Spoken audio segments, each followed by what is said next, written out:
Anyone who believes in indefinite growth on a physically finite planet is either mad or an economist. We don't want to focus politics on a notion that involves the rejection of principles around which a large majority of our fellow citizens organize their lives. We are not as endlessly manipulable and as predictable as you would think. Vanity, pride, self-esteem, and narcissism tend to get a bad press. Nobody likes being told that they're vain or proud or stuck up or conceited. And yet, the picture is, as I argue, nuanced. There's proper pride. We don't talk about proper vanity or proper narcissism, but we do talk about proper pride. And there's certainly proper self-esteem. Indeed, there are whole psychological movements, or have been psychological movements, particularly prominent in the 90s and early first decade of this century, which thought that a key to social welfare was to increase people's self-esteem. Milton is a bit down on vanity, but he says in a rather quaint passage, which I rather liked, "But there is yet a more ingenuous and noble degree of honest shame, or call it, if you will, an esteem, whereby men bear an inward reverence towards their own person.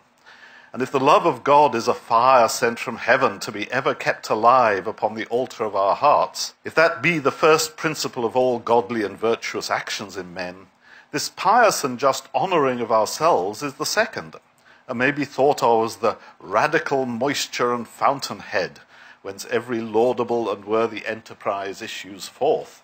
So basically, if you despise yourself, or you hold yourself in contempt, or you're the sort of Christian humble saint, the person of just unbridled humility, then you're not likely to be fit for great endeavours, great things, or even for having that kind of pride which would prevent you from stooping to low behaviour, to lies or hypocrisy or flattery or any of the things that we tend to think of as pretty bad. So Milton here is by no means down on a healthy self-esteem. In fact, he thinks it's second only to godliness as a fountainhead of virtue. So what I argue is that the picture is nuanced. As so often when you're thinking about traits which either get a good or a bad press, the picture is going to be Aristotelian. Aristotle famously argued for the mean. You want not too much and not too little of many traits which count as virtues. So, for example, you want people to be courageous in pursuing various ends, which it might be difficult to pursue, tempting to give up. But you don't want them to be, on the one hand, rash, that's madly courageous, indifferent to danger, of poor judgment. On the other hand, you don't want them to be timid or pusillanimous. You want a mean, you want something in between. And the same goes for many of these things. However, I do think that things can get out of hand. The working title of this book was actually Because You're Worth It, the famous L'Oreal advert, which has run for about 20 years or more, I think, where every time I saw that ad, I was puzzled by my own reactions. My own reaction was this kind of visceral hatred and despair and sort of impulse to commit suicide. Anyhow, the reason I eventually hit on the self-understanding of why I felt so, as I say, viscerally miserable on seeing that L'Oreal ad was perhaps twofold.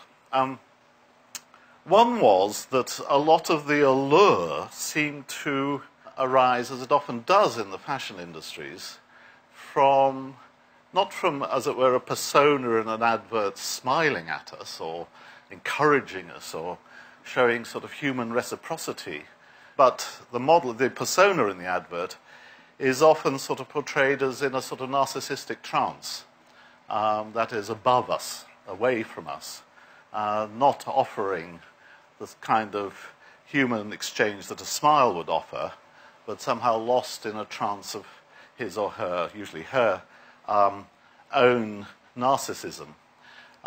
And that struck me as very puzzling, because why should that be an attractive trait? Why should advertisers find that a kind of projection that that might lure us into buying their product. If you meet somebody who's narcissistic, well, narcissistic people can be charming, but to be charming, they have to pretend not to be narcissistic, like Tony Blair. And the overt narcissist is somebody who just is haughty or arrogant or wrapped up in themselves, who denies us any human interchange, is, of course, incredibly unattractive. It's an unappealing trait. So it seemed to me very strange to try to understand why this was the attractive persona, the persona that's used to lure people. And I think what I discovered, or what I felt I discovered, anyhow the diagnosis I offered of it all, was that the fantasy that the advert is building on, the fantasy that the success, enormous worldwide success of the campaign, is one that actually works on a lie. The idea that is to be had by the would-be consumer, the potential consumer, is that you're not worth it. You're worth nothing. Or I'm worth nothing. But you could become worth something if you bought the shampoo. You could, as it were, start to join the persona on that pedestal from which the persona doesn't have to make compromises with people like you.